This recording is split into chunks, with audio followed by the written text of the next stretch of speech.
Estamos de nuevo reunidos para juntos compartir la palabra del Señor.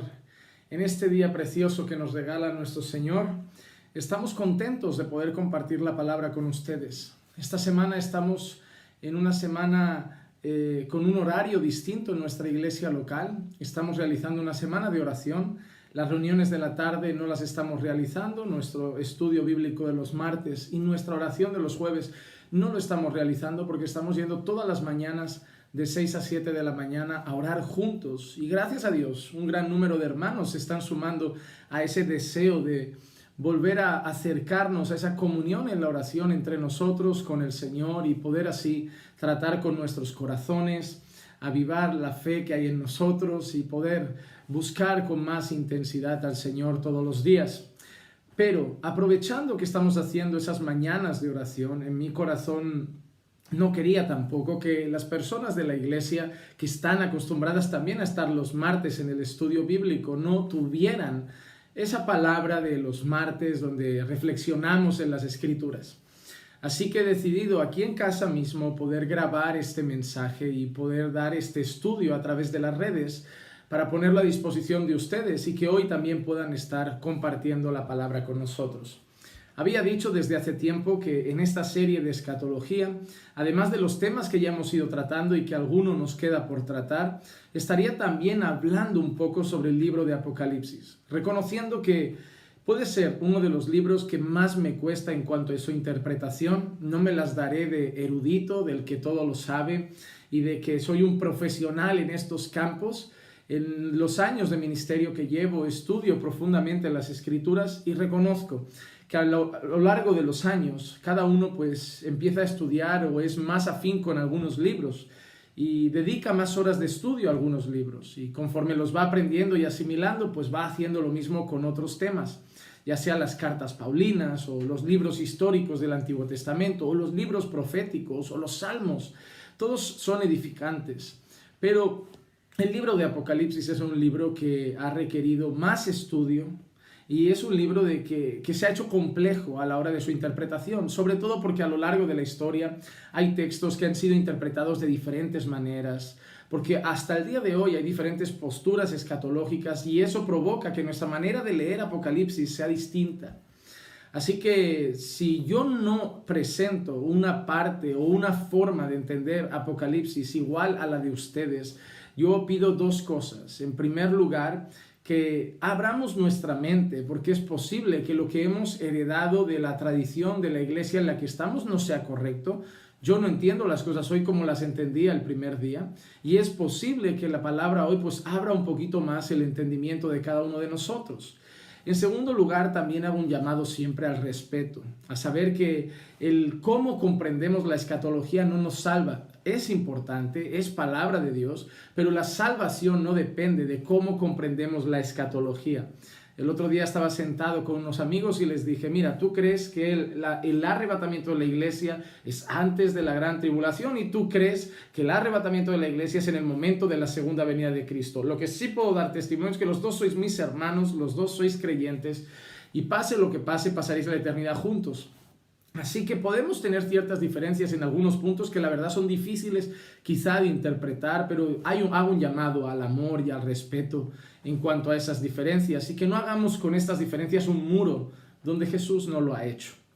Así que, como ya dimos hace tiempo una introducción al libro de Apocalipsis, dimos una pequeña introducción, hicimos como una vista panorámica de todas las cosas que aparecían en el libro de Apocalipsis. Hoy me quería centrar concretamente en el capítulo 1 y he querido titular esta enseñanza el Jesús de Apocalipsis o el Cristo del Apocalipsis. ¿Y por qué?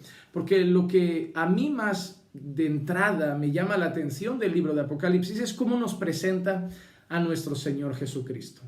Hay muchas personas que lo único que ven de Jesús era alguien que fue perseguido por sus enseñanzas, seguido por muchos discípulos, pero también odiado por muchas personas. Alguien que fue golpeado, alguien al que escupieron en la cara, al que insultaron, sobre el que blasfemaron, sobre el que se dijeron atrocidades, al que persiguieron con furia hasta clavarlo en una cruz. Entonces hay muchas personas que lo único que ven de Jesús es eso. Sí, su gloriosa resurrección y su posterior ascensión. Sin embargo, casi toda la idea que tienen de Jesús en sus cabezas es alguien perseguido, odiado y al final incluso de su vida aquí en esta tierra, en su ministerio terrenal, prácticamente martirizado. Sin embargo, cuando nosotros leemos Apocalipsis, la visión de Jesús cambia radicalmente. Ya no tenemos al cordero simplemente enmudecido que es llevado al matadero, tenemos al león rugiente, tenemos al juez, tenemos al vencedor, al capitán de los ejércitos celestiales que no pierde una batalla, al Rey de Reyes y Señor de Señores, al glorioso ante el cual todos se postran, incluso el dragón, Satanás, la serpiente antigua, es destronado, es destrozado, es derrotado, destronado no porque Satanás nunca ha tenido un trono.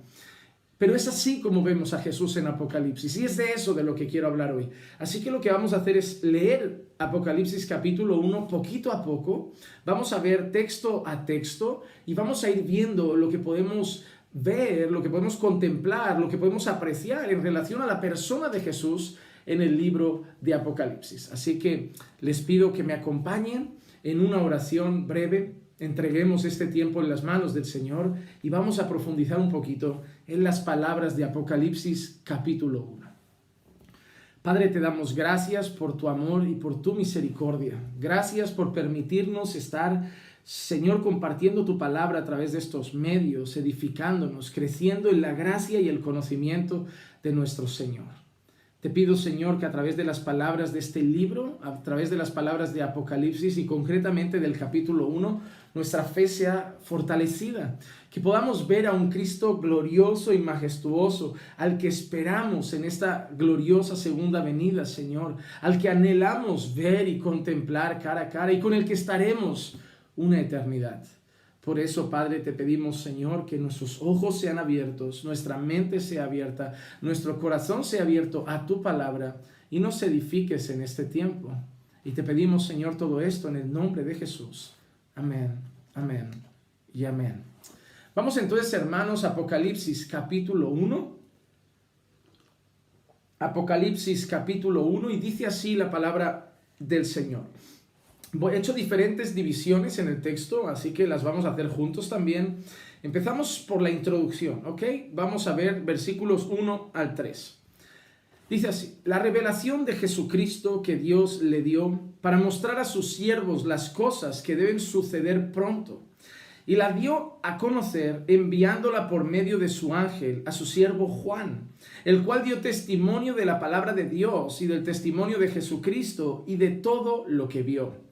Bienaventurado el que lee y los que oyen las palabras de la profecía y guardan las cosas que están escritas en ella, porque el tiempo está cerca.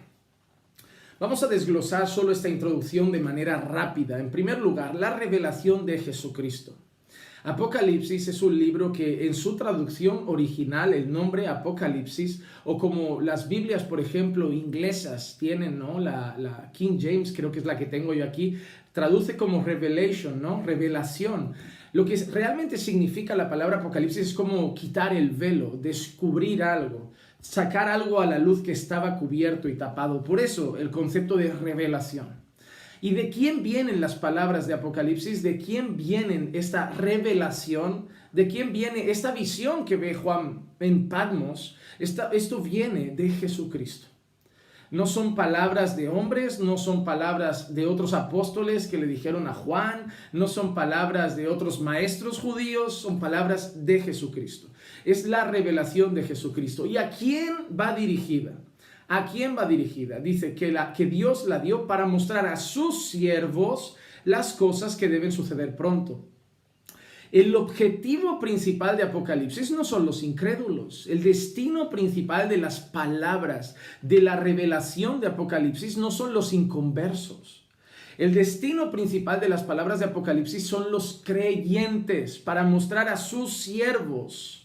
A sus siervos. Y esa expresión de sus siervos no habla de la creación, no habla del ser humano, habla de los creyentes. El destino de las palabras de Apocalipsis son los creyentes.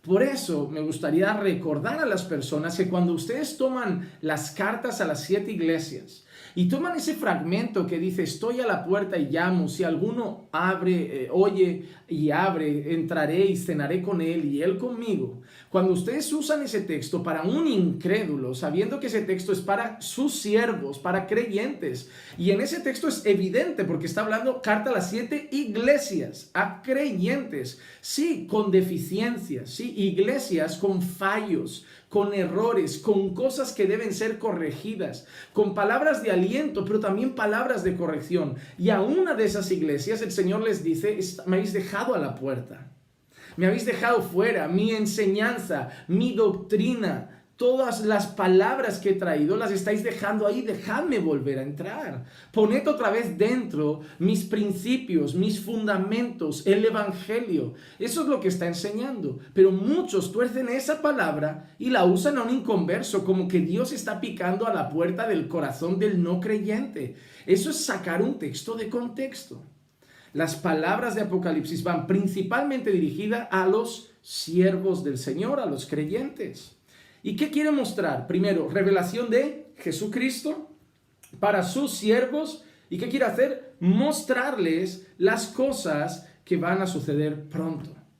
Y yo quiero hacer una parada rápida para recordar algo. Apocalipsis no es un libro futurista para nosotros. Cuando el Señor da Apocalipsis, da la revelación del Apocalipsis a Juan en Patmos, le dice que le quiere mostrar cosas que van a suceder pronto. Entonces, cuando las personas recibían el Apocalipsis en aquel entonces, la revelación en aquel entonces, ellos entendían que habían cosas que iban a suceder pronto. Hermanos, yo quiero decirles que hoy en día, cuando nosotros leemos Apocalipsis, debemos saber que hay cosas en este libro que ya han sucedido y cosas en este libro que están por suceder. No podemos mirar Apocalipsis como algo que todo tiene que pasar, nada ha pasado, todo tiene que pasar. Evidentemente no es así. Cuando nosotros leemos las cartas a las 7 iglesias, son iglesias que en aquel momento estaban pasando cosas.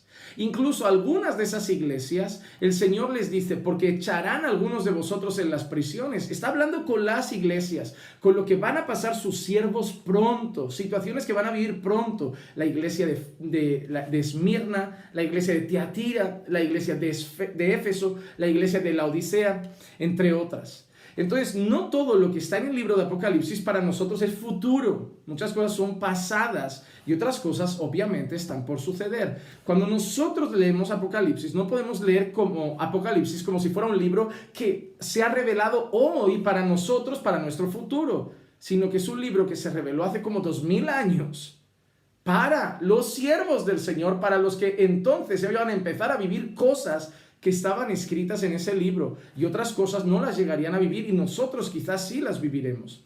Así que Apocalipsis es la revelación de Jesucristo para sus siervos, para mostrar cosas que iban a suceder pronto.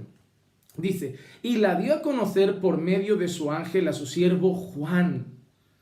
Jesucristo para sus siervos, para mostrar cosas que van a suceder pronto a través de Juan, el apóstol Juan, que se encuentra exiliado en Patmos.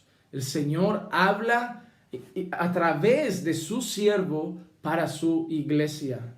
Así lo ha hecho siempre. Las palabras que nosotros tenemos el Pentateuco escrito por Moisés, tenemos cartas paulinas, las cartas de apóstol Pedro, tenemos la carta de Santiago. Entonces tenemos palabras escritas por hombres, pero reveladas, inspiradas por Dios.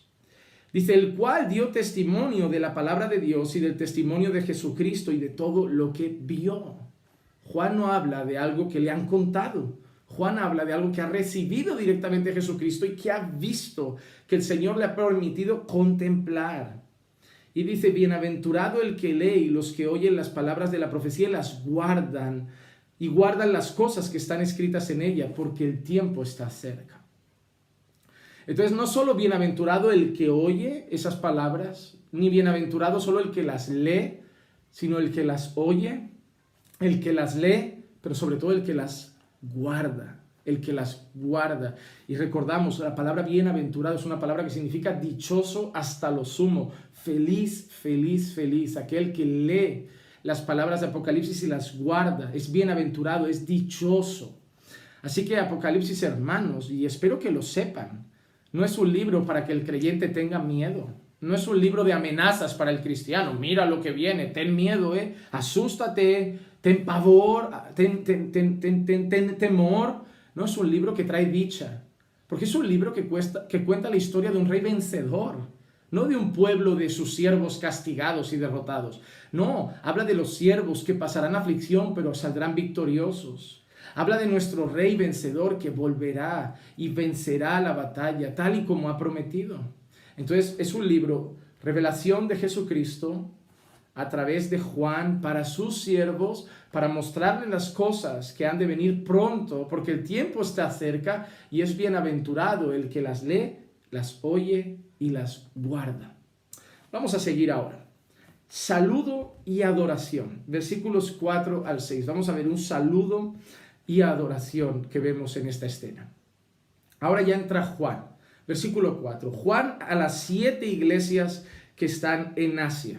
¿A quién? A las 7 iglesias que están en Asia. Obviamente tenemos muchos pasajes en Apocalipsis que aplican a todos los creyentes, pero el destino final de las primeras palabras, sobre todo de Juan, son mensajes concretos a unas iglesias que se encuentran en Asia. Y Juan saluda de la misma manera que vemos saludar, por ejemplo, a Pablo. El saludo normalmente no era que Dios os bendiga. El saludo normalmente era que gracia y paz. Gracia y paz. Vemos también eso mucho en las cartas de Pablo al principio. Saludando yo, Pablo, junto a Timoteo, gracia y paz de nuestro Señor sea con vosotros. Y en las despedidas igual, que la gracia y la paz de nuestro Señor Jesucristo y la comunión de su Espíritu Santo sea con todos vosotros. Ahí Juan empieza a saludar de la misma manera. Gracia a vosotros y paz de aquel que es y el que era y el que ha de venir. Recuerdan, gloriosa la eternidad de Cristo. Ahí empezamos a ver algunas cosas que reflejan la persona, la personalidad, los atributos de nuestro Señor Jesucristo. ¿De quién es esa gracia y esa paz? Podría haber dicho de nuestro Señor Jesucristo, como muchas veces hace el apóstol Pablo, pero Juan dice algo precioso, del que es, el que era y el que ha de venir. Y eso representa su eternidad, dejando claro que Jesús no es solo un mediador, no es solo el Cristo, no es solo el Mesías, no es solo un rabino, sino que es Señor, es Dios, el que es, el que era y el que ha de venir. Y de los 7 espíritus que están delante de su trono y de Jesucristo, el testigo fiel, el primogénito de los muertos y el soberano de los reyes de la tierra, al que nos ama y nos libertó de nuestros pecados con su sangre. Al que nos ama y nos libertó de los pecados, de nuestros pecados con su sangre, e hizo de nosotros un reino y sacerdotes para su Dios y Padre. A él sea la gloria y el dominio por los siglos de los siglos. Amén. Así que vemos el saludo de Juan, presentando ese saludo en nombre de Cristo. El nombre incluso menciona de los 7 espíritus que están delante de su trono. Y luego Juan empieza a decir, ¿a quién? A nosotros, a los que nos ha amado, a los que nos ha perdonado los pecados por medio de su sangre. De nuevo Juan recordando el sacrificio expiatorio de Jesús en la cruz del Calvario por su pueblo.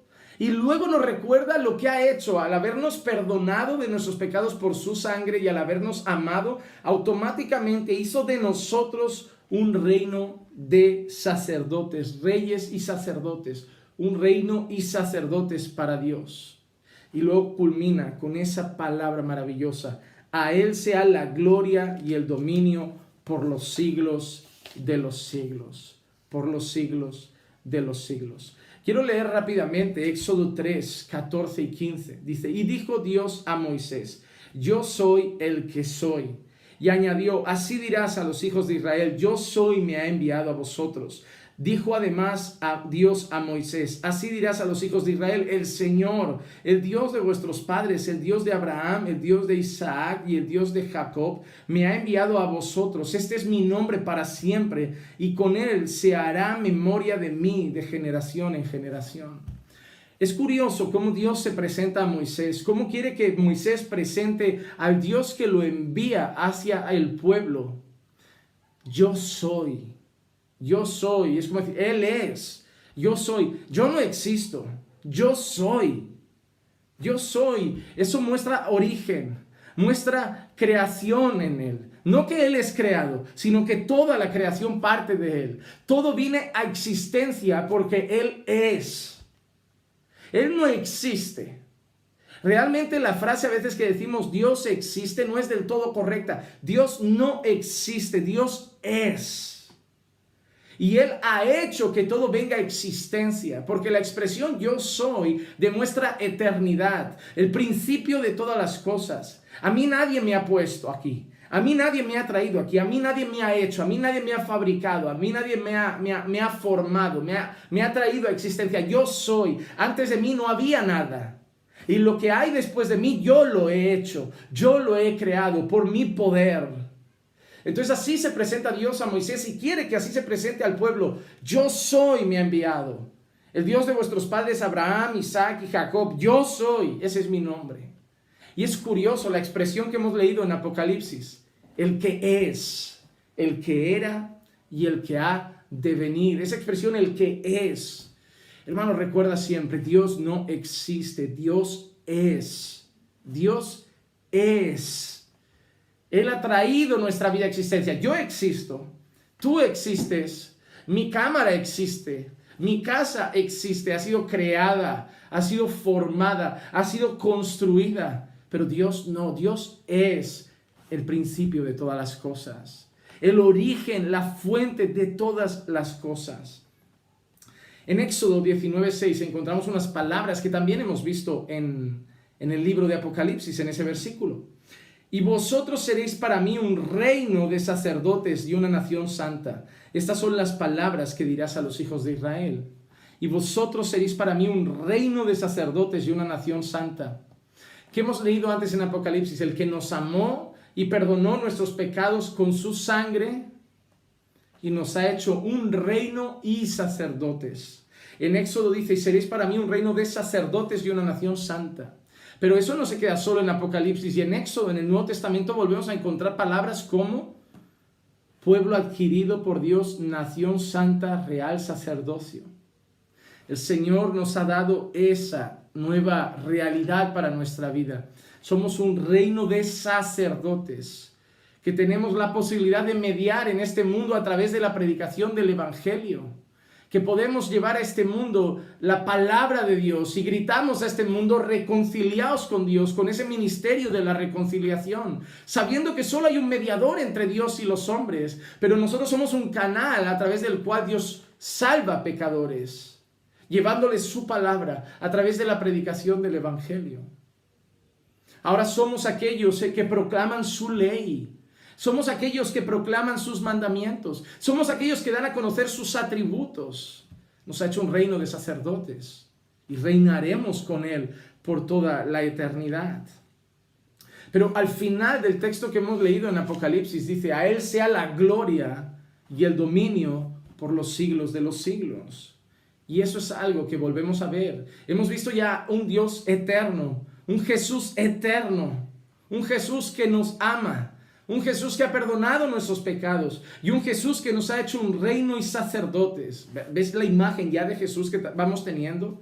Pero ahora tenemos otra característica, un Jesús que merece toda la gloria, un Jesús que tiene la gloria y no solo la gloria, el dominio.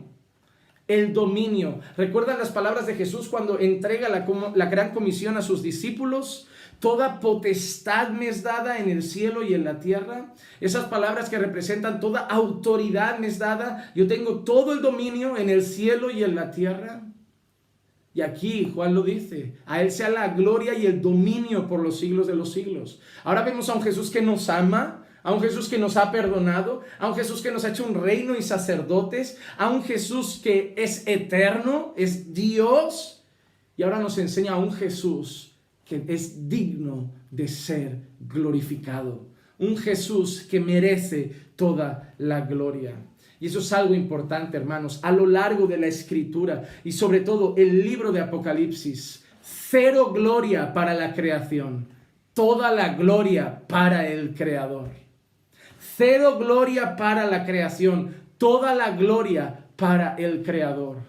Hermano, hoy hay muchos, por llamarlo de alguna manera, ladrones de gloria. Ladrones de gloria, y digo en cierta manera porque nadie puede eclipsar al Señor. Nadie puede ni siquiera hacerle un mínimo de sombra a nuestro Señor, pero hay personas que parece que están queriendo brillar más que Jesucristo en sus iglesias, en sus ministerios. ¿Te has encontrado estas personas que vienen y te cuentan, porque yo oré, yo ayuné, yo hice 30 días de ayuno, 40 semanas de oración y mi esposo vino a los pies de Cristo, pero gloria sea a Dios? Ellos al final dicen, pero gloria sea a Dios, pero se llevan el mérito, sus ayunos, sus oraciones, su espiritualidad, como si ellos fueran los superhéroes cristianos y espirituales. No, hermano. Si tu marido viene a los pies de la cruz, es gloria a Dios. No a tus oraciones. Tus oraciones no salvan a tu marido. Hay que orar por tu esposo, tu esposa y tus familiares, pero es Dios quien salva. Hay que orar por las cosas, pero es Dios quien hace las cosas.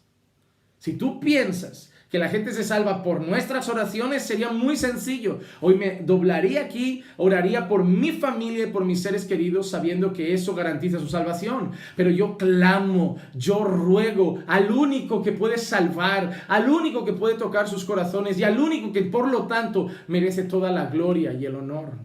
Cuando yo llegue a la presencia del Señor, cuando sea el día del juicio, cuando yo reciba mis galardones y esté allí toda la eternidad, yo no tendré un cartel en el pecho que dirá, yo he luchado, yo me he esforzado, yo me he santificado. No, gloria a Dios. Él me ha sostenido, Él me ha sustentado, Él me ha fortalecido, Él me ha santificado. Sí, yo soy responsable, yo he hecho mi parte, yo he buscado, pero en mi salvación toda la gloria es para el Señor. Porque todo lo bueno que yo he hecho, si yo he orado, si yo me he santificado, si yo he luchado con el pecado, es porque Dios pone en nosotros el querer y el hacer para su beneplácito. Dios es el que pone en nosotros el querer y el hacer para su beneplácito. La salvación no se trata de fuerza de voluntad. La salvación es del Señor. La salvación es del Señor. Y desde el principio hasta el final, este libro, Apocalipsis, atribuye toda la gloria a Dios. Hemos leído Apocalipsis 1:6. E hizo de nosotros un reino y sacerdotes para su Dios y Padre. A Él sea la gloria y el dominio por los siglos de los siglos. Amén. Vamos más adelante, Apocalipsis 4:8.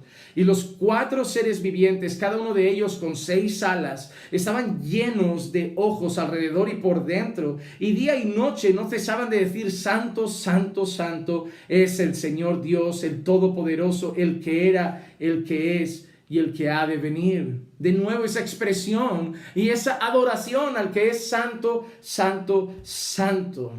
Lo vemos de nuevo, el Santo, Santo, Santo lo encontramos en Isaías. Esos seres celestiales, en esa visión gloriosa que tiene Isaías de Dios en su trono y esos seres celestiales diciendo Santo, Santo, Santo. Y como siempre diré, no es Santo, Santo, Santo porque sea 3 veces santo. Porque si pudieran seguir escribiendo, hasta hoy estarían Santo, Santo, Santo, Santo, Santo, Santo. Es santísimo. Lo que no hay como ponerlo. Entonces ponen santo, santo, santo. Es extremadamente santo y no tenemos palabras para describir la santidad del Señor. No hay palabras en el diccionario humano para poder describir con precisión cuán santo es nuestro Señor. El mismo libro de Apocalipsis capítulo 4, versículo 11. Digno eres, Señor y Dios nuestro, de recibir la gloria y el honor y el poder, porque tú creaste todas las cosas y por tu voluntad existen y fueron creadas. Apocalipsis 5, 9. Y cantaban un cántico nuevo diciendo, digno eres tú de tomar el libro y de abrir los sellos, porque tú fuiste inmolado y con tu sangre compraste para Dios a gente de toda tribu, lengua, pueblo y nación. Apocalipsis 7, 12. Amén. La bendición, la gloria, la sabiduría, la acción de gracias, el honor, el poder y la fortaleza sean a nuestro Dios por los siglos de los siglos. Hemos visto de momento, hermanos, recapitulo, un Jesús que nos ha amado. Un Jesús que ha perdonado nuestros pecados. Un Jesús que nos ha hecho un reino y sacerdotes. Un Jesús que tiene todo el poder y el dominio. Un Jesús que es el que era, el que es y el que ha de venir. Eterno, Dios. Y un Jesús digno de toda la gloria, el poder y la alabanza. ¿Qué te parece, hermano? ¿Qué te parece, hermana? El Jesús que nos muestra Apocalipsis. Qué bueno saber que es nuestro Señor, no el de otros, es nuestro Señor. Imagínate si podemos caminar confiados y no hemos acabado, vamos a seguir adelante. Dice así, el versículo 7, vemos otra característica de nuestro Señor. Mira qué dice, he aquí, viene con las nubes, y todo ojo lo verá, aun los que le traspasaron, y todas las tribus de la tierra harán lamentación por él. Sí, amén. Me gusta cuando vemos la palabra amén al final de muchas frases de Apocalipsis. Es un contundente y un rotundo sí, Señor. Aquí no hay vuelta de hoja, aquí no hay argumento, esto no es a lo mejor, esto no es posible, esto es sí, Señor, amén. Y amén no se dice a las palabras de los hombres, amén no se dice al discurso del predicador, amén no se dice a las palabras del pastor cuando predica el domingo, a no ser que cite la Escritura. Pero cuando Dios habla a través de su palabra, el pueblo responde con un amén, amén, amén. Porque la palabra de Dios es eso, es amén a la palabra del Señor, es sí, Señor, tu palabra es infalible, tu palabra no falla. La palabra del predicador puede estar equivocada, la palabra del pastor puede no dar en el blanco, pero la palabra del Señor, sí, amén, sí, Señor, es infalible. Cada promesa, cada palabra, cada cita, cada texto, cada versículo, cada capítulo, sí, Señor, amén a tu palabra.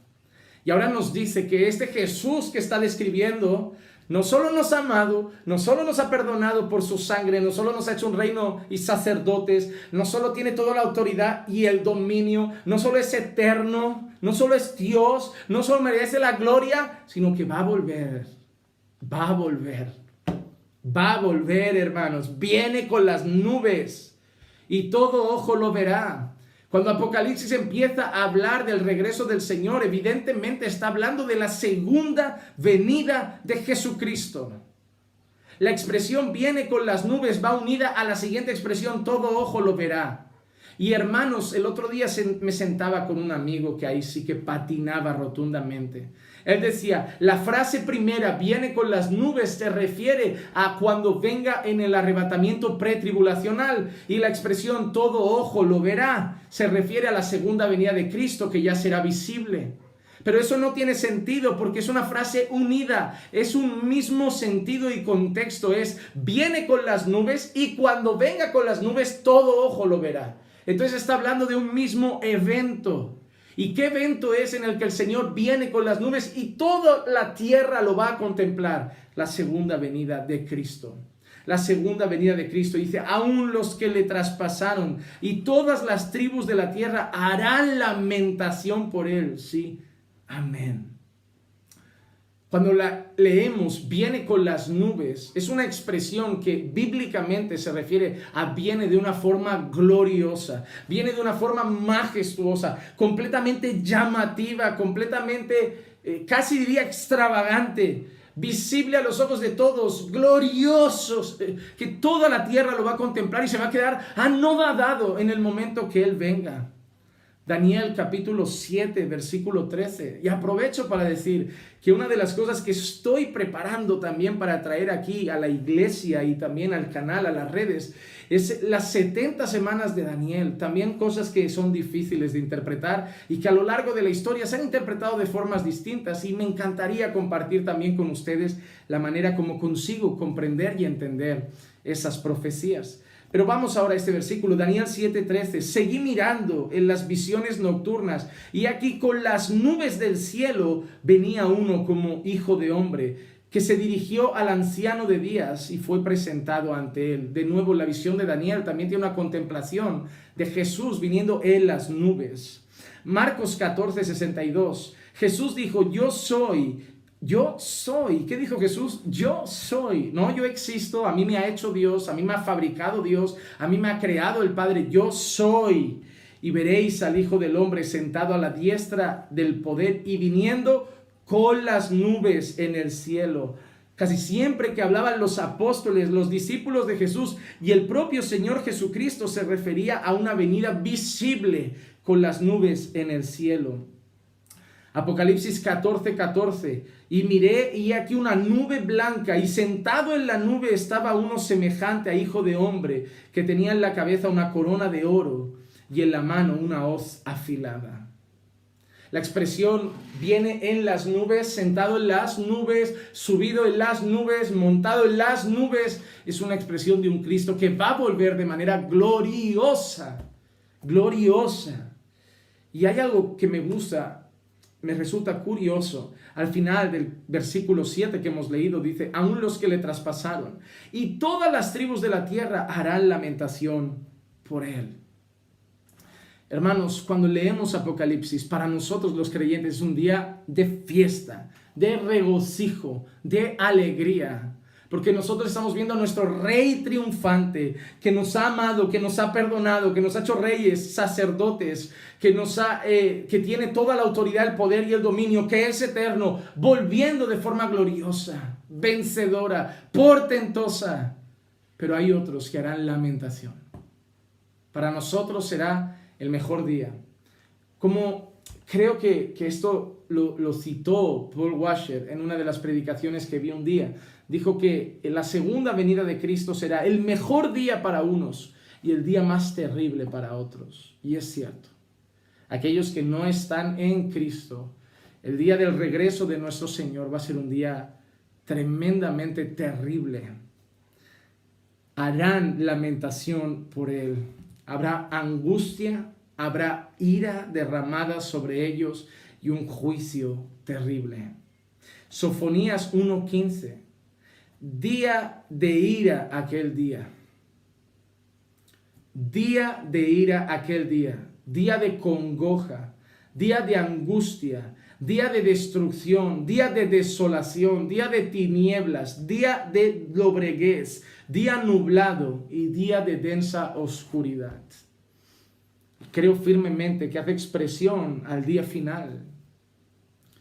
Pero mira las palabras: ira, congoja, angustia, destrucción, desolación, tinieblas, lobreguez, nublado, oscuridad. Nublado, oscuridad. Hermano, esas cosas son las que le esperan a aquellos que no están en Cristo. Como bien titulaba el sermón famoso de Jonathan Edwards, aquellos pecadores que caigan en las manos de un Dios airado. Es terrible. Quiero leer Zacarías capítulo 12, versículo 10 al 13. Zacarías capítulo 12, versículos 10 al 13. Y derramaré sobre la casa de David y sobre los habitantes de Jerusalén el espíritu de gracia y de súplica. Y me mirarán a mí, a quien han traspasado. Y se lamentarán por él, como quien se lamenta por un hijo único, y llorarán por él como se llora por un primogénito. Aquel día habrá gran lamentación en Jerusalén, como la lamentación de Hadad Rimón en la llanura de Megiddo. Y se lamentará la tierra, cada familia por su lado, la familia de la casa de David por su lado, sus mujeres por su lado, la familia de la casa de Natán por su lado y sus mujeres por su lado, la familia de la casa de Leví por su lado y sus mujeres por su lado, la familia de los Simeitas por su lado y sus mujeres por su lado. Un día en el que tras los que lo traspasaron, que a mi entender, cuando habla de que los que lo traspasaron lo verán, hace una clara referencia a las personas que han sido enemigas del Señor, rebeldes contra Cristo, que le han dado la espalda a Cristo, que le han dado la espalda al Evangelio, que lo han rechazado, que en cierta manera lo han traspasado, en cierta manera no han creído en Él, han renunciado a Él, han rechazado su mensaje, han rechazado su obra, han rechazado su persona, y aquel día harán lamentación por Él. Aquel día harán lamentación por Él. Juan 19:37, y también otra escritura dice, mirarán al que traspasaron. Mirarán al que traspasaron. Me cuesta creer, hermanos, que ese texto únicamente haga referencia a aquella persona, porque fue un soldado que traspasó su costado con una lanza. Un soldado solamente. Primero porque es un texto que habla en plural. Y que obviamente engloba a los enemigos del Señor. A los enemigos del Señor. Así que recapitulemos otra vez, hermanos. Un Dios, un Jesús que nos ama, un Jesús que ha perdonado nuestros pecados con su sangre, un Jesús que nos ha hecho un reino y sacerdotes, un Jesús que es eterno, el que era, el que es y el que ha de venir, un Jesús que es el yo soy, que es Dios, un Jesús que tiene todo dominio, poder y autoridad, un Jesús que es el único digno de toda la gloria y un Jesús que va a venir y volver de forma gloriosa por segunda vez. ¡Wow! Ese es nuestro Cristo, hermanos. ¿Creen que acaba aquí? Seguimos con Apocalipsis 1. Seguimos adelante. Versículo 8. La autodesignación de Cristo. Ahora Cristo hablando de sí mismo. ¿Cómo se presenta? Versículo 8. Yo soy el alfa y la omega, dice el Señor Dios, el que es y el que era, el que ha de venir, el todopoderoso. Yo soy el alfa y la omega. Y muchas veces esto va unido a otra expresión, el principio y el fin. ¿Qué nos quiere decir el Señor con esto ahora?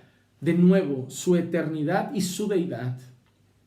Antes de mí no hay nada. ¿Qué hay antes del principio, hermanos? ¿Qué hay antes de lo primero? Lo que haya antes de lo primero es lo primero. Y si hay otra cosa antes, es lo primero. Y si hay algo antes del principio, eso es el principio. ¿Pero qué hay antes del principio? Nada. ¿Y qué hay después del final? Lo que hay después de lo último empieza a ser lo último. Y si hay algo después, es lo último. Pero después del final, ¿qué hay? Nada. ¿Qué está diciendo el Señor con esa expresión? Yo soy el alfa y la omega. Antes de mí no hay nada. Después de mí no hay nada. Todo es en mí. Y eso, hermanos, te lo paras a analizar por un instante y es maravilloso. Todo es en Él. Todo es en Él. Las Escrituras mismas dicen que Él sustenta todas las cosas por la palabra de su poder. Todo. Yo, hermanos, yo reconozco, yo admiro a mi Señor. Admiro a mi Señor. Mi Señor no es un Buda, una estatuilla de un señor gordo dorado que venden chinos, hindús y algunas personas. Mi Señor no es un gato de la suerte que mueve la patita así. Mi Señor no es cualquier líder religioso que hiciera un movimiento en su época. Mi Señor no es cualquier persona que formara una nueva secta y tuviera muchos adeptos. Mi Señor no es el mejor maestro de su época. Mi Señor no es el mejor rabino de Jerusalén en el siglo I. Mi Señor no es simplemente el Mesías enviado para ser un mártir por los pecadores. Mi Señor es el todo. Es el todo. Es el principio y es el fin. Antes de Él no hay nada y después de Él no hay nada. Todo lo que hay es en Él. Las estrellas en Él. El universo en Él. Los planetas en Él. Las constelaciones en Él. Las montañas en Él. Los mares en Él. Toda la fauna, animales de tierra en Él. Las aves en Él. Los peces en Él. Bestias marinas en Él. Las plantas en Él. Los árboles en Él. Los seres humanos en Él. Todo en Él. Después no hay nada. Antes no hay nada. No había una estrella por ahí en el principio que ¡boom! Y se puso todo en orden y empezó a existir todo. Es Él, Señor. El Señor. No fue ¡boom! Fue haya luz. Haya luz.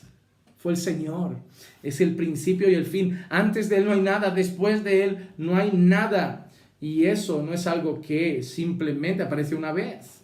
Apocalipsis 21, 6 al 8. También me dijo, hecho está, yo soy el alfa y la omega, el principio y el fin.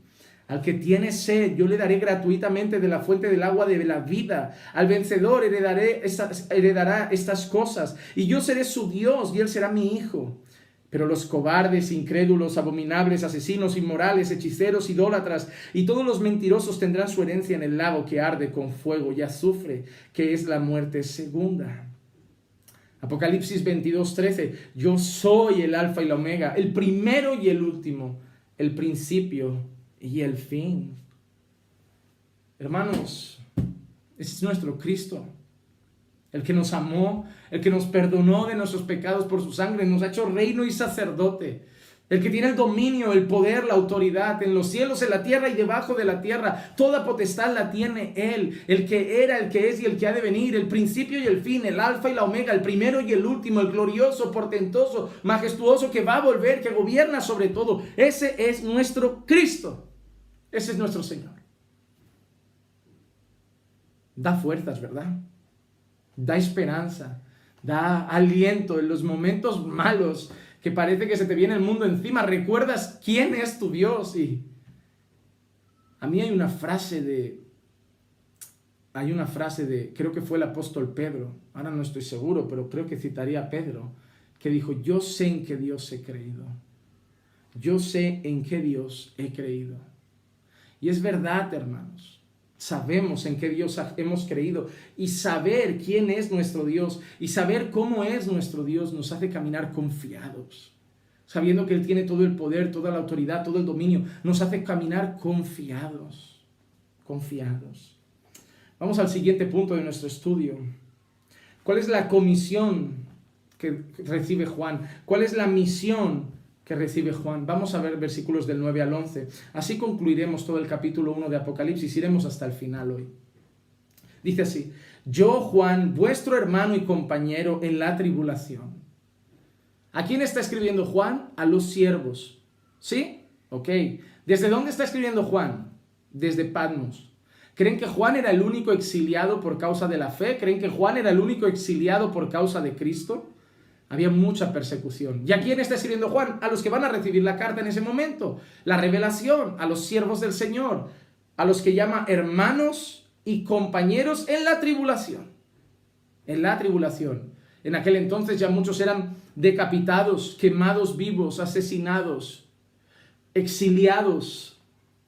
Tú dile a esas personas que iban a llegar tiempos peores todavía, y ellos te mirarían como diciendo, peores, vivimos en un gueto, no tenemos trabajo, nadie nos contrata, no podemos comerciar, tenemos que hacer todo a escondidas, nuestra familia nos desprecia, si nos descubren nos matan, nos meten en prisión, nos torturan, nos degollan, nos exilian, tiempos peores. Para vosotros igual pueden ser peores, pero para nosotros ya estamos en una gran tribulación. Hermanos, el tema de la tribulación sí que creo que se va a intensificar en todas las regiones del planeta, obviamente. Obviamente esa tribulación va a acabar alcanzando todas las regiones del planeta, va a ir siendo progresivamente creciente, y lo estamos viendo. Yo hablo, por ejemplo, en España. En España yo creo que no tardará mucho, que a los pastores los van a empezar a censurar, les van a empezar a prohibir hablar de según qué temas y pecado.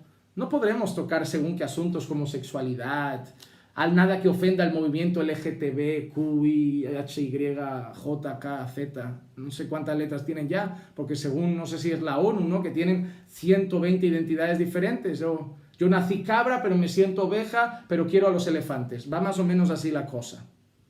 Pero nadie podrá decir nada porque este mensaje incita al odio. Facebook censura su página.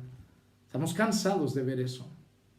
Oh, y espérate, no, dentro de nada vamos a tener que aceptar el MAP. Y nos va a llegar un señor de 48 años, 50 años de la mano de una niña de 12. Y nos va a decir, no, es mi novia. ¿Cómo? Sí, me voy a casar con ella. ¿Y qué hace? No, y relaciones. Ah, ¿cómo? Sí, hombre, tenéis que tener la mente abierta.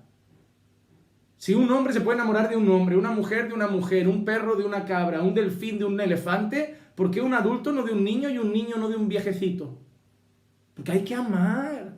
Lo importante es el amor. Y no se pueden poner barreras. Nos van a empezar a censurar. Nos van a empezar a multar. Nos van a empezar a prohibir esas cosas. Ya cada vez las normas para abrir un centro de culto son más difíciles. Después nos llamarán y nos dirán, tenéis que casar a estas personas. Ya, pero yo solo hago matrimonios entre hombre y mujer. No me importa. Si queréis estar legalmente aquí, tenéis la obligación de hacerlo como cualquier otra iglesia. Y si te niegas, pues habrá multa, te acusarán y te llevarán a juicio por discriminación. O como dice YouTube, incitar al odio. Sí. Yo creo que esas cosas llegan y ese será el primer paso, porque estos movimientos también feministas, LGTBQI, estas cosas cada vez son más violentos. Son más violentos. Y llegará un día que uno saldrá por la calle y dirá su opinión, le escupirán, le pegarán. Un creyente dirá algo, le pegarán, le escupirán, y eso irá creciendo, irá creciendo, irá creciendo. Y lo que vemos hoy en la India y lo que vemos hoy en China o en Corea, esas prohibiciones, esas persecuciones llegarán a Europa. Poco a poco. No sé si lo llegaré a vivir, pero que llegarán. Tendremos dos opciones. O ser teólogos liberales y aceptarlo todo como hace la teología liberal. No, hay que adaptarse a la cultura, hay que adaptarse a los tiempos. Ahí tienes a N.T. Wright y a algunos loquillos. O ser fieles a la Escritura y pagar el precio. En aquel entonces Juan sabe que sus hermanos ya están pagando el precio. Sus hermanos ya están perdiendo la vida. Sus hermanos ya están perdiendo a la familia. Sus hermanos ya están perdiendo a los seres queridos. Hermanos, no vienen tiempos fáciles para la iglesia. No vienen tiempos sencillos. Las cosas se complican. Todo empieza por leyes que aprietan más el cerco y hacen las cosas más difíciles. Y luego acaba creciendo hacia otro lado. Hermano, es tiempo de orar. Es tiempo de ayunar. Es tiempo de suplicar, clamar. Es tiempo de vivir de rodillas ante Dios, hermanos. Porque debemos seguir firmes en todo eso. En medio de todas esas circunstancias debemos prevalecer. Debemos estar firmes.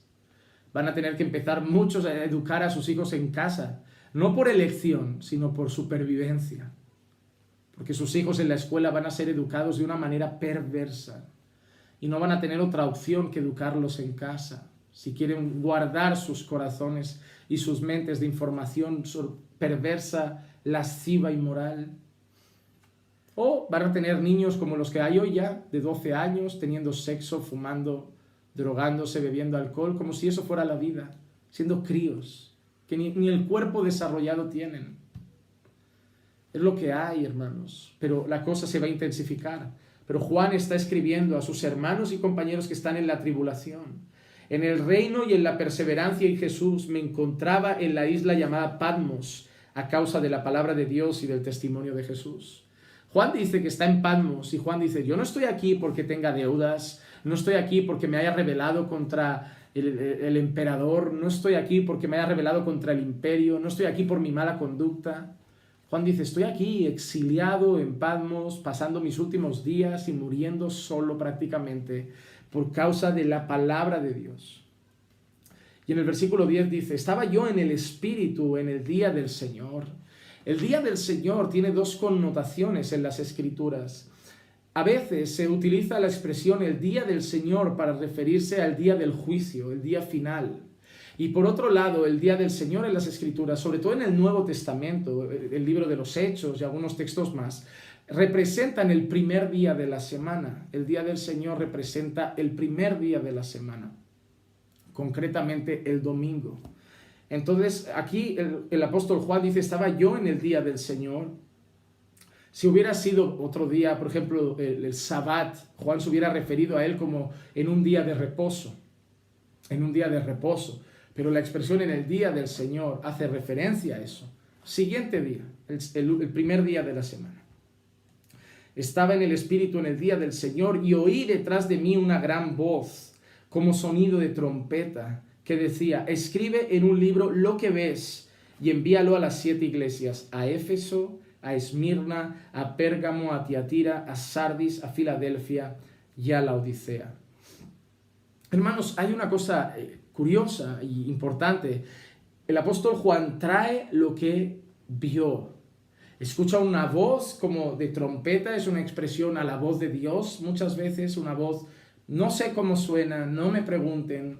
Yo me gustaría que esas personas que vienen y me dicen, Dios me ha dicho, pastor, Juan Manuel, Dios me ha dicho que te diga, y me encantaría saber cómo suena, pero nunca me responden.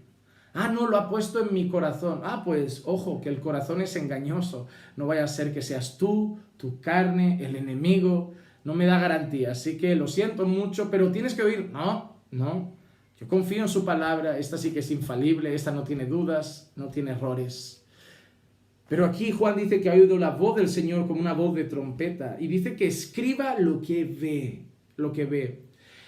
En el Antiguo Pacto, sobre todo, y en algunas ocasiones del Nuevo Testamento lo vemos, el Señor daba esas visiones a sus siervos para comunicar un mensaje a su pueblo y a su iglesia. Vemos profetas teniendo visiones. Vemos Pedro incluso teniendo un éxtasis en un instante, en un momento. Y aquí vemos a Juan teniendo una visión. Pero vamos a ser honestos. No vemos a todos los creyentes teniendo visiones. No vemos a todos los discípulos contando visiones. Ni siquiera vemos a Timoteo contando visiones, a Tito contando visiones, a Epafrodito contando visiones, a Filemón contando visiones y a otros personajes. Vemos algunas visiones. Y lo que siempre me ha resultado curioso es porque en nuestros días cada domingo hay visiones. Cada semana hay visiones. Y lo peor es que no se ponen de acuerdo.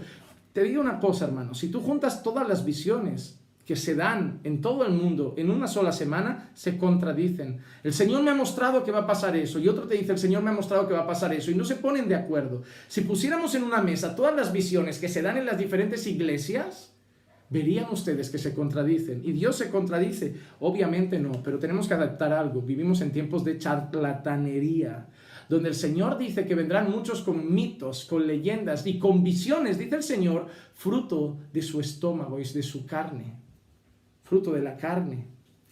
Aquí Juan dice que lo que él escribe es lo que ha visto y el Señor le da una misión. Esto va para las 7 iglesias. Vemos otros casos de visiones. Daniel 8:2. Cuando miré en la visión, sucedió que al mirar yo me encontraba en la ciudad de Susa, que está en la provincia de Elam, y vi en la visión que yo estaba junto al río Ulai. Isaías 6:1. En el año de la muerte del rey Usías vi yo al Señor sentado sobre un trono alto y sublime, y la orla de su manto llenaba el templo. O como hemos dicho, Hechos 10:10. Tuvo hambre y deseaba comer, pero mientras le preparaban algo de comer, le sobrevino un éxtasis. Así que el Señor, a lo largo de la historia, se ha comunicado en ciertas ocasiones a través de visiones claras y detalladas. No generales, claras y detalladas, concisas, con un mensaje claro y para el pueblo.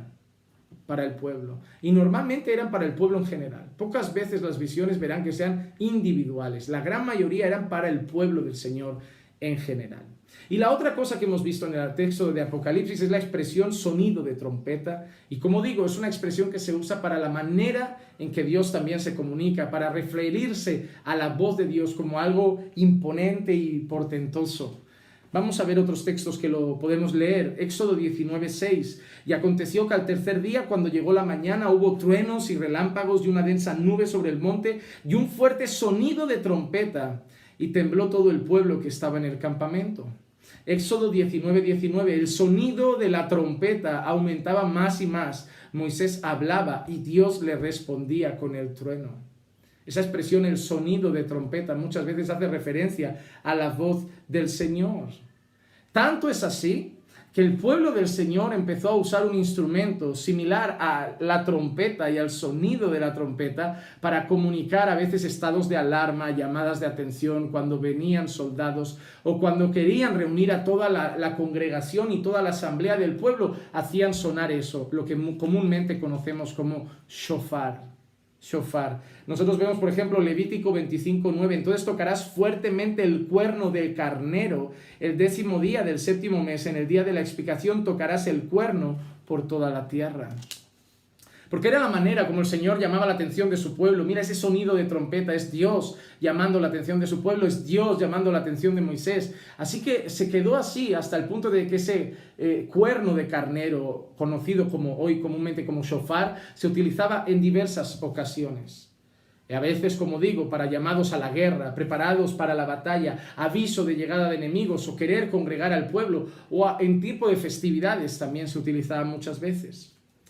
Josué 6:5, y sucederá que cuando toquen un sonido prolongado con el cuerno de carnero y cuando oigáis el sonido de la trompeta, todo el pueblo gritará a gran voz y la muralla de la ciudad se vendrá abajo. Entonces el pueblo subirá, cada hombre derecho hacia adelante. Es muy curioso.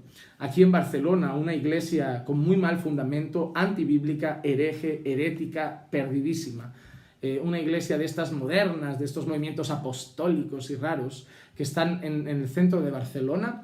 Cuando se trasladaron al centro de Barcelona, hacían esto, tomaron el texto de Josué y se pusieron dicen ellos que era un acto profético, a dar vueltas por la ciudad y dando un grito. Hermanos, les voy a decir una cosa. no mistifiquen las cosas del Señor. Que el Señor le dijera a Josué, haz esto y caerán los muros, no significa que si tú das 7 vueltas a tu casa y das un grito y tocas un shofar, se cae todo espíritu de rebeldía de tus hijos. Eso no es así, eso son cuentos de viejas. Como decimos aquí en España, eso es charlatanería. Eso es cosa de charlatanes, de habladores, de mentirosos, de lobos rapaces que no tienen conocimiento bíblico, que parecen más hechiceros, brujos, macumberos, que parecen otra cosa, pero no predicadores del Evangelio. Y que toman la Escritura para decir, mira, así como Josué dio unas vueltas, hazlo tú. Así como Moisés dio un golpe al mar rojo y se abrieron los mares, ves tú a la bañera y dale un golpe al agua y tal. Así como... Échale aceite a la almohada de la cama de tu marido para que tu marido recoste la cabeza y te sea fiel. Échale aceite. ¿Qué? No, voy a ir a tu casa. Echa aceite a las paredes para que sea ungida. ¿Qué hacéis? ¿De dónde sacáis estas cosas? Hoy hay gente ungiendo coches. Hoy hay gente ungiendo bares, negocios. Tú quieres que te vaya bien en tu casa, vive la palabra. Tú quieres que te vaya bien en tus negocios, sé honesto, sé fiel, sé leal, sé íntegro, no trates mal a los clientes, cuida de tus trabajadores, págales en el día, págales lo que es justo, cobra un precio justo, esfuérzate y no dejes de buscar al Señor. Y posiblemente te pueda ir bien en los negocios si también eres un buen administrador. Pero no le eches aceite a la oficina pensando que llegan más clientes. No le eches aceite a la cama pensando que dormirás mejor. Eso es misticismo. Eso es misticismo.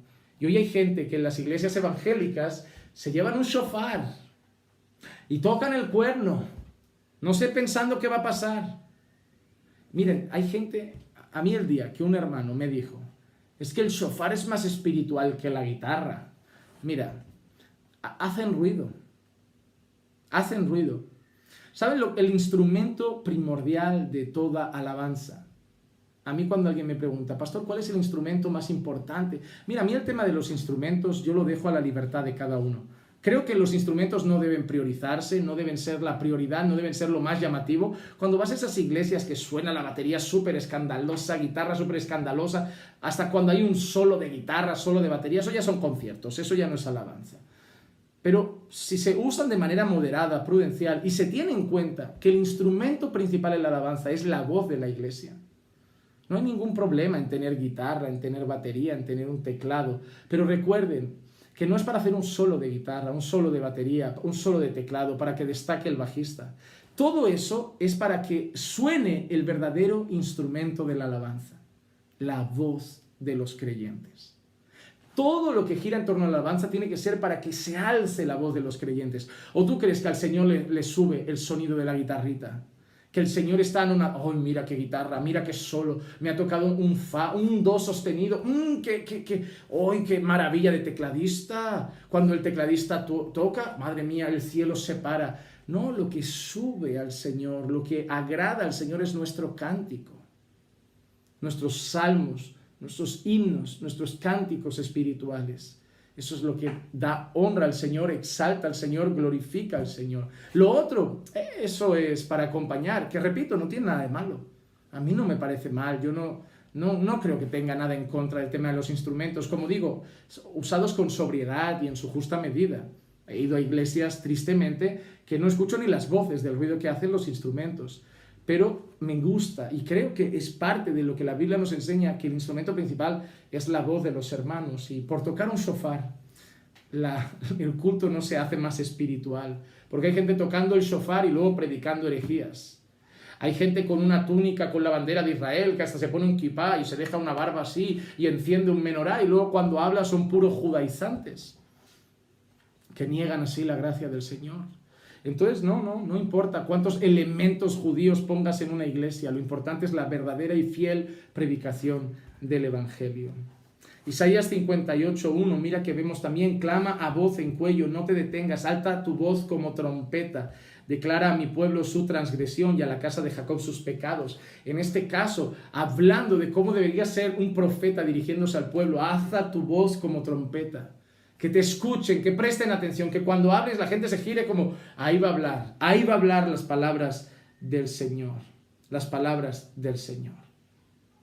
Entonces, debemos saber también que, a mi entender, Juan probablemente escribe Apocalipsis, redacta Apocalipsis en el mismo instante o inmediatamente después de tener esas visiones. No creo que Juan tenga esas visiones y años después se ponga a escribir el libro de Apocalipsis. Considero, a la luz de las Escrituras, que Juan recibe la visión y automáticamente escribe el mensaje. Apocalipsis 10:4. Después que los 7 truenos hablaron, iba yo a escribir, cuando oí una voz del cielo que decía, sella las cosas que los 7 truenos han dicho y no las escribas. O Apocalipsis 1:19. Escribe pues las cosas que has visto y las que son y las que han de suceder después de estas. Las cosas que has visto y las que son y las que han de suceder después de estas. Y ahora quiero seguir adelante. Me queda poquito, hermanos, reconozco, me quedan un par de páginas. Me aguantan un minutito y ahí terminamos. De los versículos 12 al 16, ahora volvemos a poner los ojos en Jesús. Es como que empieza hablando Juan, presenta a Jesús, vuelve a decir quién es Él, para lo que está escribiendo, vuelve a presentar a Jesús, para dejar en todo momento Juan que el protagonista de esa carta Apocalipsis es Jesucristo. Y vamos a ver versículos 12 al 16, y para mí esto es uno de los textos más conmovedores. Y me volví para ver quién era la voz del que hablaba conmigo. Juan escucha, no sabe quién es y se vuelve para ver quién era. Y mira la descripción. Y al volverme vi 7 candelabros de oro y en medio de los candelabros vi a uno semejante al Hijo del Hombre. Y esa es una expresión utilizada para Jesús. Y ahora mira cómo describe a nuestro Señor, del que ya hemos visto muchas cosas. Mira que sigue diciendo de Él. Vestido con una túnica que le llegaba hasta los pies y ceñido por el pecho con un cinto de oro. Ya no está semidesnudo en la cruz golpeado. Ahora tiene una túnica que le llega a los pies y en su pecho ceñido un cinto de oro. Su cabeza y sus cabellos blancos como la blanca lana, como la nieve. Sus ojos como llama de fuego. Sus pies semejantes al bronce bruñido, que es un elemento que hace referencia normalmente a la fuerza. A la fuerza. Cuando se le ha hecho refulgir en el horno, y su voz como el ruido de muchas aguas. En su mano derecha tenía 7 estrellas, y de su boca salía una aguda espada de 2 filos, la palabra. Su rostro era como el sol cuando brilla con toda su fuerza. Como el sol cuando brilla con toda su fuerza. ¿Alguna vez han mirado al sol de cara? ¿Les ha pasado? Aquí hay días que hasta se puede contemplar un poquito. Hoy, por ejemplo, está nublado un poco, pues se puede contemplar. Pero esos días de sol intenso, que uno está, alguna vez le ha pasado, está hablando con alguien y el sol le da de cara y está así hablando como con los ojillos cerrados, como, ay, no puedo. O no sé, les pasa también que cuando lo miran profundamente estornudamos. Eso nunca entendí por qué sucede, pero a veces pasa. Pero no podemos sostener la mirada al sol, es tan intenso, es tan, diría abrasador, pero más que el calor es su brillo, esa luz que está a kilómetros y miles de kilómetros a distancia, años luz de nosotros. Y lo vemos y es tan intenso que no podemos sostenerle la mirada. Pues así dice Juan, que era su rostro, como el sol cuando brilla con toda su fuerza. La expresión de sus ojos como llama de fuego. Miren Apocalipsis 2:18, escribe el ángel, al ángel de la iglesia en Tiatira, el Hijo de Dios, que tiene ojos como llama de fuego y cuyos pies son semejantes al bronce bruñido, dice esto. Una expresión como la que ya ha utilizado. ¿Qué descripción? Una túnica que le llega a los pies como el bronce bruñido en su máxima fuerza, el cinto de oro en su pecho, sus cabellos blancos como la lana, como la nieve, ojos como de fuego, la espada de 2 filos que sale de su boca, que es su palabra, y gobernando los 7 candelabros, las 7 estrellas. Él tiene todo en su poder, Él gobierna eso, gobierna su iglesia, gobierna su creación, gobierna su pueblo. Ese es nuestro Cristo. ¿Y qué efecto tiene eso en Juan? Versículos 17 al 20. Cuando le vi, caí como muerto a sus pies. Cuando le vi, caí como muerto a sus pies. ¿Recuerdan cuando el Señor le dice a Moisés, Moisés, si ves mi gloria, mueres? Nadie puede ver mi gloria y vivir. Nadie puede. El Señor estaba mostrando una cierta parte de esa naturaleza gloriosa y Juan ya cae como muerto a sus pies. Y él puso su mano derecha sobre mí diciendo, no temas, yo soy el primero y el último, el que vive, y estuve muerto, y aquí estoy vivo por los siglos de los siglos, y tengo las llaves de la muerte y del Hades. Escribe pues las cosas que has visto y las que son y las que han de suceder después de estas. En cuanto al misterio de las 7 estrellas que viste en mi mano derecha y de los 7 candelabros de oro, y ahí ahora nos da un dato. Las 7 estrellas son los ángeles de las 7 iglesias, los ancianos. Y los 7 candelabros son las 7 iglesias. Así que no hay otra interpretación posible. Y esas son las palabras que el Señor nos deja hasta el versículo 20. Génesis 17:3 dice esto, y quiero reforzar el final con unos versículos. Dice, entonces Abraham se postró sobre su rostro y Dios habló con él diciendo. Éxodo 3:6, y añadió, yo soy el Dios de tu padre, el Dios de Abraham, el Dios de Isaac y el Dios de Jacob. Entonces Moisés cubrió su rostro porque tenía temor de mirar a Dios. Josué 5:14, y él le respondió, no, más bien yo vengo ahora como capitán del ejército del Señor. Y Josué se postró en tierra, le hizo reverencia y dijo, ¿qué dice mi Señor a su siervo? O Isaías 6:5, entonces dije, ay de mí, porque perdido estoy, porque soy hombre de labios inmundos, y en medio de un pueblo de labios inmundos habito, porque han visto mis ojos al Rey, el Señor de los ejércitos, al Rey, el Señor de los ejércitos. Y hermanos, esa es la actitud que debemos tener ante nuestro Señor. No es miedo, no es miedo, pero cuando nosotros tenemos al Jesús que acabamos de describir delante, el que nos ha amado, ha perdonado nuestros pecados, el que nos ha hecho reino y sacerdotes, el que tiene todo el dominio, el poder y la autoridad, el que gobierna todas las cosas, el que es Dios, el eterno, el principio y el fin, el alfa y la omega, el primero y el último, el que era, el que es, el que ha de venir, el que antes de él no hay nada y después de él no hay nada, el que es glorioso, digno de toda la gloria, el poder, la alabanza y el honor. El que tiene cabellos blancos como la lana, como la nieve, que el que lleva la túnica, el que los pies como bronce bruñido. Eso es ilustrativo, recuerden, no es algo literal. Cuando lleguemos allí no veremos los pies de Jesús de bronce. Entonces son ilustraciones que hablan de él, el que de su boca sale una espada de 2 filos, que es su palabra, el que tiene los 7 candelabros, el que tiene las 7 estrellas que representan la iglesia y los ángeles de la iglesia que representan a los ancianos. El que gobierna su iglesia, el que gobierna la creación, el que delante de él toda rodilla se doblará y toda lengua confesará que él es el Señor.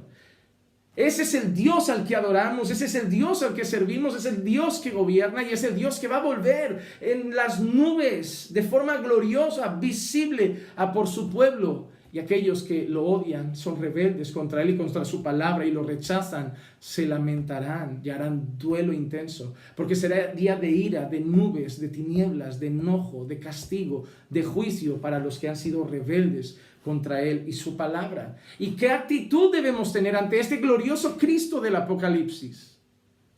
Humillarnos ante él. Cayeron postrados. Isaías cae postrado con temor. Moisés cubre su rostro con temor. Abraham cae postrado. Josué cae postrado. Juan cae postrado. Y esa es la actitud de nuestro corazón.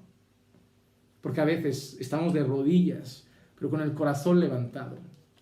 Pero sobre todo hay que tener el corazón postrado ante el Señor, sabiendo quién es, no un mártir en una cruz al que los romanos machacaron, el glorioso y eterno Dios, creador de todas las cosas. Y hermanos, también creo que al final de las palabras de este capítulo 1 de Apocalipsis nos recuerda quiénes somos nosotros. ¿Quiénes somos nosotros? Ha dicho que nosotros somos candelabros. ¿Y un candelabro qué hace? Ilumina. El candelabro se usa para dar luz cuando hay oscuridad. El candelabro se usaba para iluminar el camino, para iluminar una sala, para iluminar un cuarto, para iluminar una zona del templo, para iluminar. Mateo 5:14, vosotros sois la luz del mundo. Una ciudad situada sobre un monte no se puede ocultar. No se puede ocultar. Nuestro Cristo es la luz del mundo y nosotros ahora tenemos la comisión de ser la luz del mundo, transmitiendo la luz de Cristo a través de nosotros. Este es el Cristo de Apocalipsis y espero y deseo que esto te dé fuerza y confianza sabiendo que este Cristo cuida de ti, guarda tu vida, te protege, te ama, te ha perdonado y te vendrá a buscar, y que gobierna y que reina y que te mira y que te contempla y que ve tus acciones, escucha tus oraciones, atiende tus palabras. Este es tu Rey, glorioso, glorioso y vencedor. Vamos a orar. Padre, te damos gracias por tu palabra que un día más, Señor, nos edifica, nos habla al corazón. Gracias, Señor, por presentarnos a este maravilloso Cristo glorioso y vencedor. Qué confiantes estamos sabiendo que tenemos a nuestro capitán delante, a nuestro Rey de reyes y Señor de señores, a nuestro Señor y Salvador, que reina sobre todas las cosas, que tiene todo el dominio y el poder y nada puede impedir que haga su voluntad. Gracias por nuestro Rey. Gracias por Él, Señor, que esta palabra traiga fuerza y consuelo a mis hermanos, a los siervos del Señor, a mis compañeros en este tiempo, en esta tierra, donde somos peregrinos, caminando hacia nuestra eternidad gloriosa contigo. Fortalece a mis hermanos, fortalece su fe. Ayúdalos, Señor, a que esta palabra traiga esperanza, consuelo y ánimo a sus corazones. Te lo pido en el nombre de Jesús. Amén, amén y amén. Hermanos, hasta aquí la enseñanza de hoy. Que la gracia y la paz de nuestro Señor Jesucristo sea con todos y cada uno de ustedes. Y recuerden que los amamos en el Señor.